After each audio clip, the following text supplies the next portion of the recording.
This is how review scores almost killed my Airbnb business.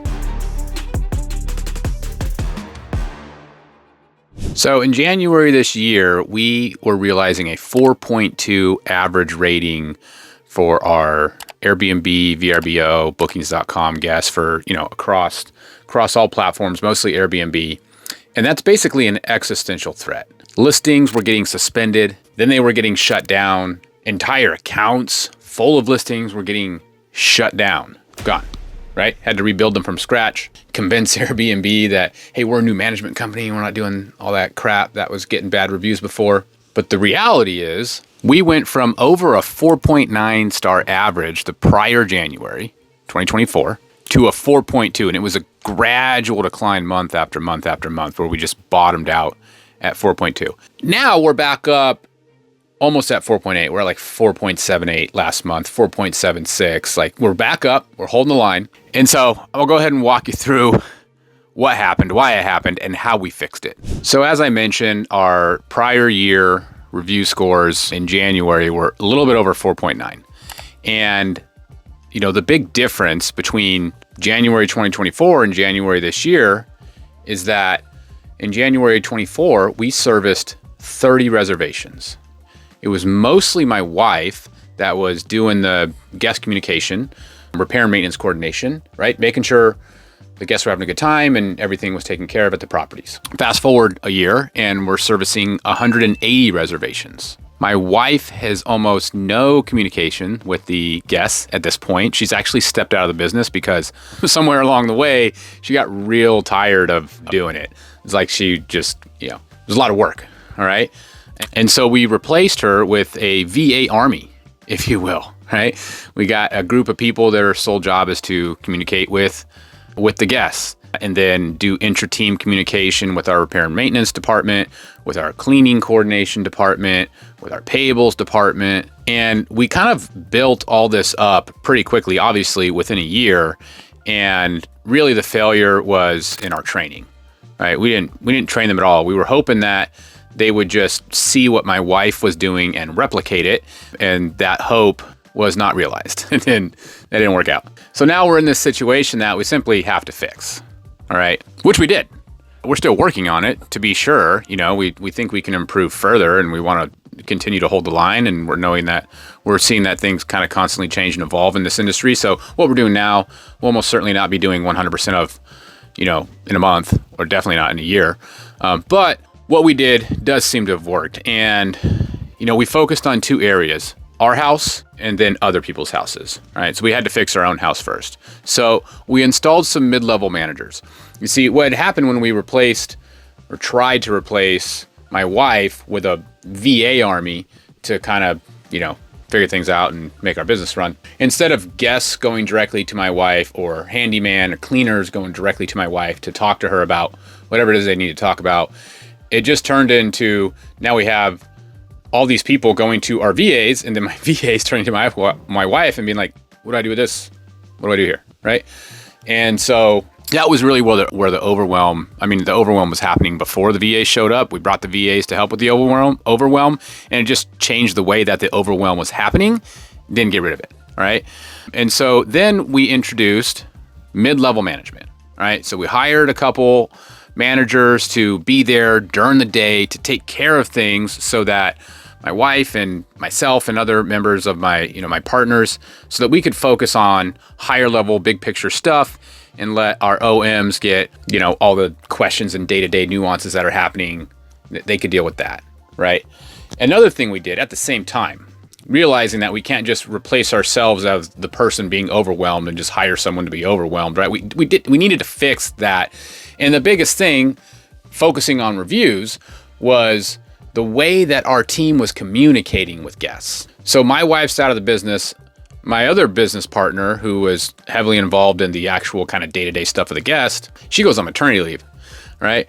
So I'm left with hundreds of reservations to service, this entire team of people who literally don't even know me because I just wasn't a big part of that part of the business. I was more focused on business development, not operational day-to-day stuff. So most of our staff, I honestly didn't even know. And there's like 15 of them at this point, right? A couple managers that are green, they just started.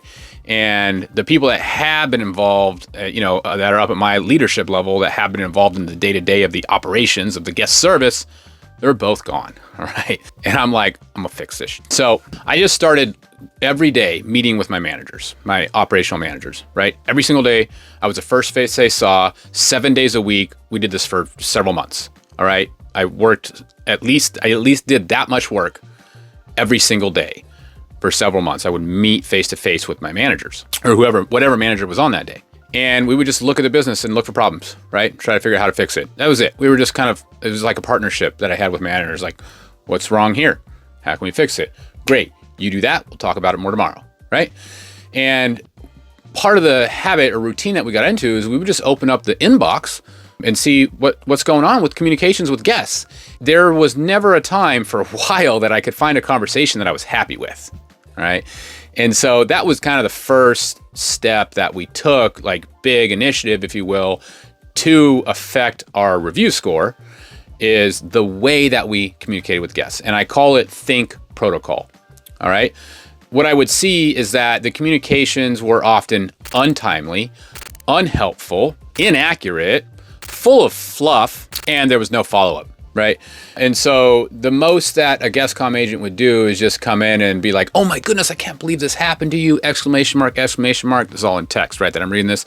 I won't rest until it's resolved. You can count on me! Exclamation mark. And then they would literally do nothing.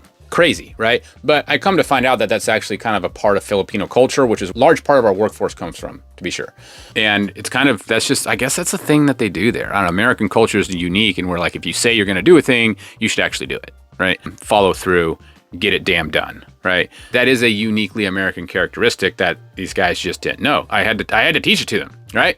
And so that's where I developed Think Pro, because I constantly see the same problems: untimely, unhelpful, inaccurate, full of fluff, no follow-up. All right. So Think Protocol simply means you're timely. That means you respond to a guest within 5 minutes. All right. You're helpful. That means you solve the actual problem they bring to you, or you actually solve the problem that they bring to you. Guests don't just reach out to say, hi, how's your day? They never do that, right? Maybe once in a while, but I've never seen it. Anytime a guest initiates conversation with you, the host, there is some kind of issue, maybe a very small minor one. Hey, I haven't got a door code yet. Or when will I get the door code, right? Like it could be any small or big thing, but it's always something. It is never nothing. And you need to solve what that thing is. You need to make that thing go away. That is being helpful. All right. Indisputable accuracy. That's what I means, right? So we got the T, we got the H, now I. Indisputable accuracy. Simply put, there should be no way that I can dispute the accuracy of what you tell them. All right. Whether it's what the check-in time is, right? Or what our our occupancy limitation is for the property. There could be any number of things. What our pool heating policy is. Usually it's some policy or procedure with how the property can be used or accessed, typically. But I've even seen them like just straight up guess to try to, convince them that it's okay to stay at our property. And I don't want to go into details on that. I hate lying and just be completely and utterly accurate and honest every time you say to them. I better not be able to dispute it. Indisputable accuracy. All right. So that was a big one for me. No fluffy. So much fluff. I am proud to say that we have gutted fluff out of our guest communications team. They are not fluffy. They are pointed. They are factual.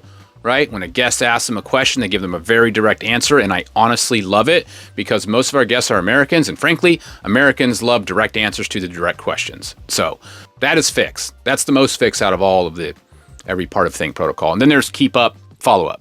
Keep up and follow up. All right. Don't just say you're going to do something, go do it. You probably need someone else's help. Make sure that a task is created in our workforce management software so this doesn't just fall through the cracks. There should never be a situation where you're waiting to hear back from someone. That means you're literally doing nothing. Keep up with the situation, follow up on your expectations of what's going to get solved, and also keep the guest informed along the way. This is what I'm doing. This is the next step I'm taking, right? I reached out to a handyman. He didn't answer. I'll call him back in 20 minutes. I talked to the handyman. He said he's going to be there in an hour. I will check in 45 minutes to make sure he's on the way. And then actually check in 90 minutes to make sure he made it there. Keep up, follow up. That one is actually the one we're still having the most trouble with. It has improved, but we got more work to do. Now, what we did with this Think protocol is that we actually started grading our front desk team, our guest communicators, if you will, every month. Me and my partners, my wife included, and my other partner who's since long back from maternity leave, her husband, we would literally just take a day, sit through and just comb through communications. And it was yes or no for every aspect, right? Were you timely? Yes or no. Were you helpful? Did you solve the issue? Yes or no, right? For a while, I would ask every guest comm agent with frequency, define helpful for me, until everyone said the same thing every time. It's when you actually solve the issue that the guest is bringing to you. Implied or expressed, that's part of it too, key part. Sometimes they just imply an issue, the way that they speak to you. Other times they're pretty direct and express about it, right? Solve it, right? So now it's time to grade them on how well they're doing. So we would just parse through the conversations and we would each just be grading them out of 5 stars, because THINK is 5 things that you can get a yes or a no on. So we would grade them on them every month for an entire day. And then we would distribute these grades. And then we would bonus the ones that got the highest rating, right? I think someone got like a 4.2 one month, like very impressive. And there's one that's won almost every bonus challenge we've done every month. And then a couple that have really risen through. We had one girl that started one month and she had like a 2.6 and she just won last month's bonus challenge. It genuinely positively affected the way that they were communicating with guests and dealing with the issues that guests brought to them. Now, I know this is a long story because it happened over several months, and I want to give you as much value and detail as I can about, how we dealt with this, how you deal with affecting positive guest experiences at scale. That's what you're getting here, right? It was easy when it was just my wife and it was a small number of reservations. Like, good reviews, they just happened. They just happened. Like, we literally took it for granted. We didn't even notice it, right? It was, we got 4.9. Of course we did, right? Like, why wouldn't we? And so when they really started to decline, and like we realized we got to figure out how to do this at scale, right? This is a growth problem. It's a good problem. We've grown a lot, but it is a freaking problem. So this is how you do it at scale if you have any intentions to grow. It worked, freaking worked, all right? So Think protocol, that's a big one. And then the entire upper leadership of my business was behind it, pushing it, incentivizing people to do it, and it freaking worked, all right? One other big issue though. So there were, kind of 3 big things in terms of like fixing my house, all right? One was installing the OMs. So I wasn't so pulled into every little itty bitty problem that pops up throughout the day. 2 was just reinventing the way that we communicated with our guests and dealt with the issues that they brought to us. All right. Number 3 was then using more brain power of our team. So before we really grew, pretty much everything had to go through my wife. Everyone, including her, wanted to be very involved in the details of everything going on with guests and the properties. Okay. And if you made a bad decision without permission to make a decision at all, there was a repercussion. And so anytime some sticky issue popped up, it was like a hot potato, all right? And instead of me being the one constantly having to catch these hot potatoes, it was now just our operational managers, right? Our day-to-day managers catching these hot potatoes, and they were inundated. They were overwhelmed, right? We had just replaced the person that was being overwhelmed, but we didn't replace the overwhelm problem to begin with. And so I actually I stole this idea from that book, Buying Back Your Time. I listened to what he said and I was like, I need that so bad because I just see this all the time, right? Our guest would say, hey, this guest is having this problem at the property, period, as a statement to our operational manager. And our operational manager would have like 5 of these problems that were just dumped into their lap. And then the guest comm team was just dealing with all the non-problems, right? We have, 30 reservations happening right now today. 12 of them are checking in. And everything that's going easy and according to plan, that's all they want to deal with. Anytime some little problem pops up, let me hand that off to my manager, right? So I didn't come up. Again, I said I stole it. I started using the 1-3-1 protocol. Before you can bring anything to another team member, including a manager, especially a manager, 1, clearly defined issue. Don't give me a whole story. 1 or 2 sentences. What is the actual problem? 3, practical solutions. Before you bring this to a manager in particular, or anyone else in general, you need to have a very clear and short descriptive understanding of the problem and 3 ideas to solve it, practical ideas. And finally, you need 1 recommendation, right? out of those three, what's your recommendation? And by the way, I would also tell people, like, it's okay if you fail. I'd rather you make a bad decision than no decision. And I repeated that. I would show up to the huddle meetings that would happen throughout the day. There's at least one daily where the entire frontline team gets together and they just chat about how the day's going and what they need from each other. And I would pop into those and I would express that. And I would make sure my managers were expressing that.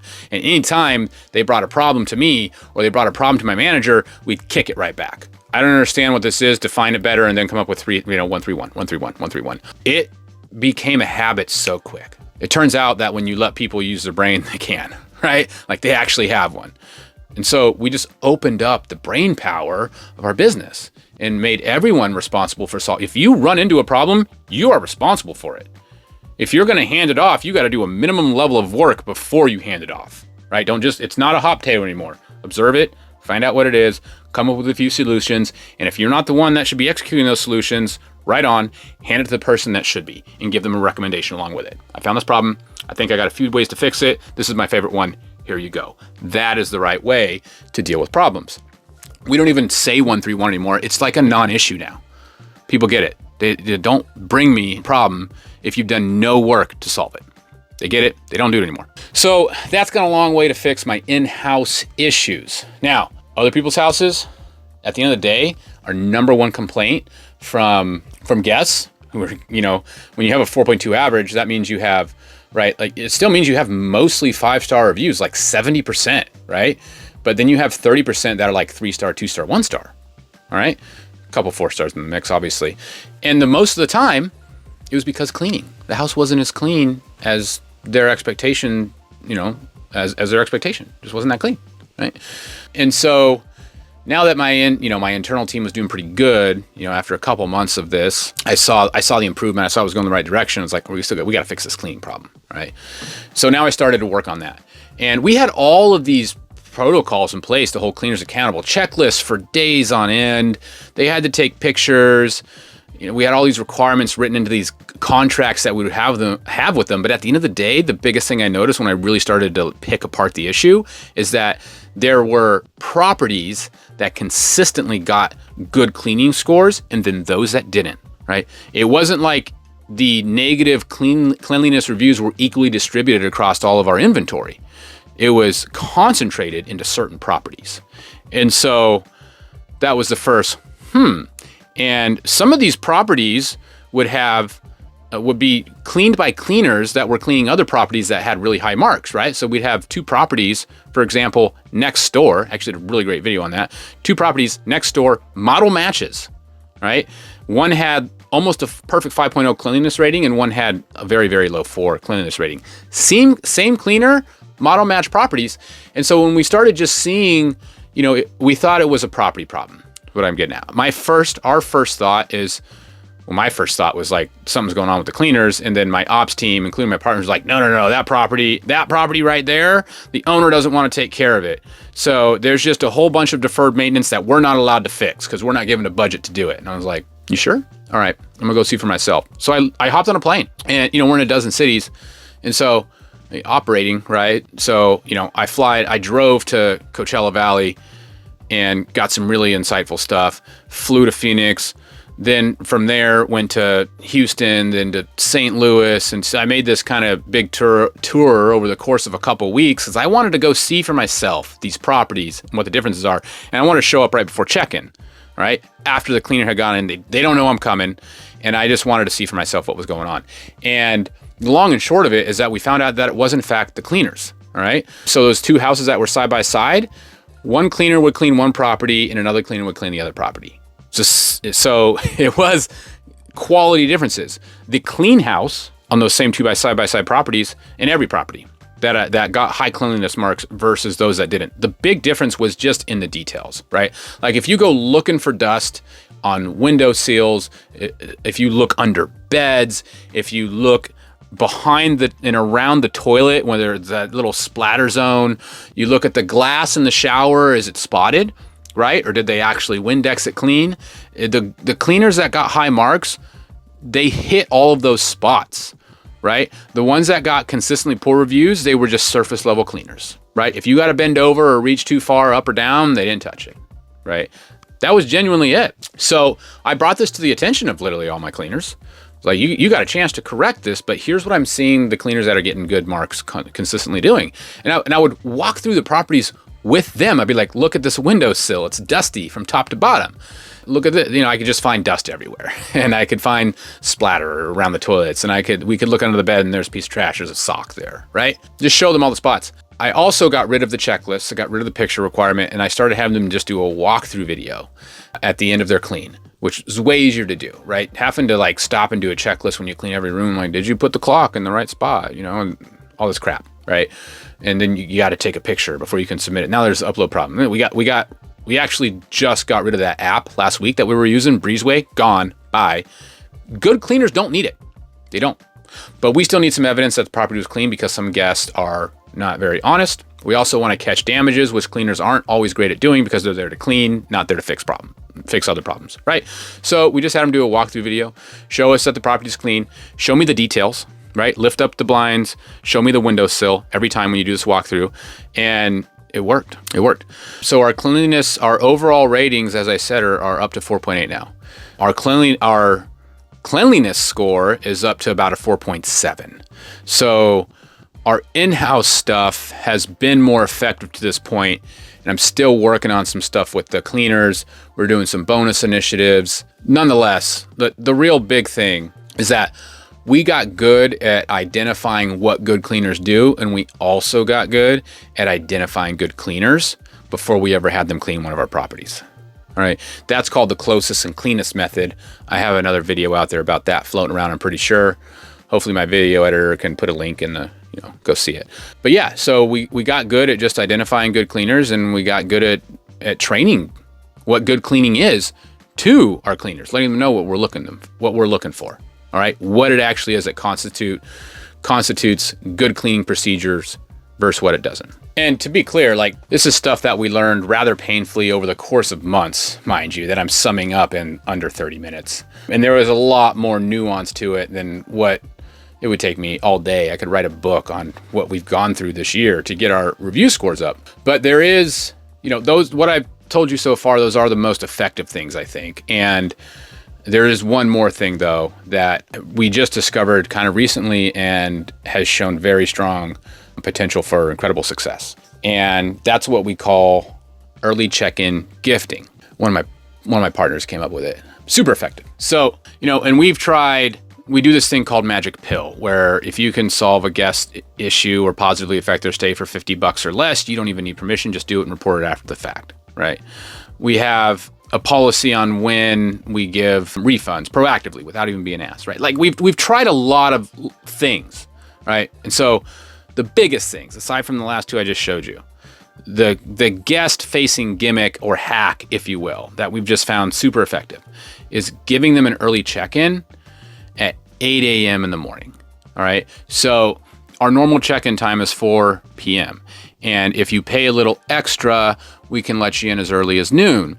And we still, anytime a guest inquires about early check-in, we're like, if we're going to actually like block the calendar for you to make sure that there's no checkout happening in the morning, if there isn't already, right?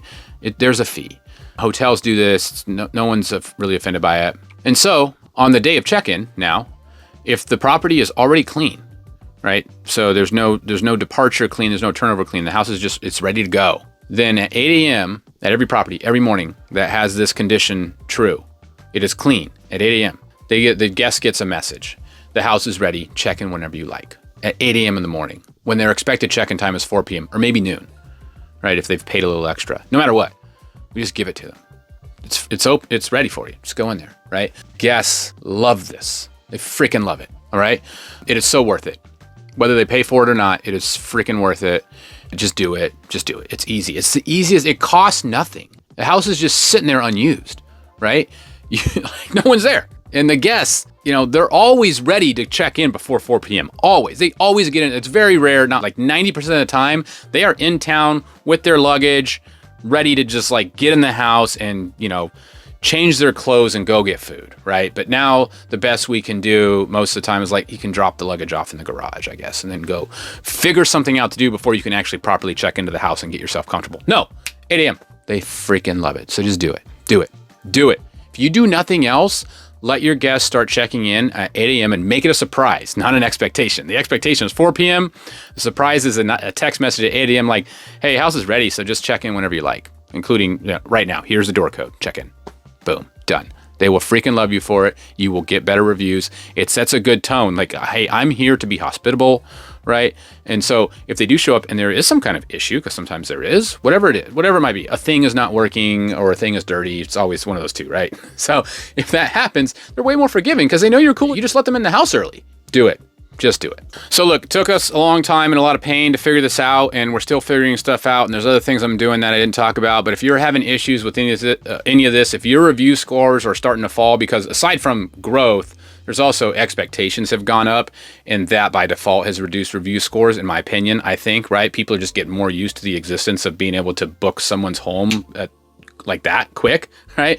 And so it used to be like this novel thing that you could do, like, look at this place called Airbnb.com. I can just book someone's house, right? There's so many to choose from. This is awesome. Now it's like they have way higher expectations, and so that, I think, has driven down review scores too. And so if you're having any issues maintaining quality reviews, let's talk. It's free.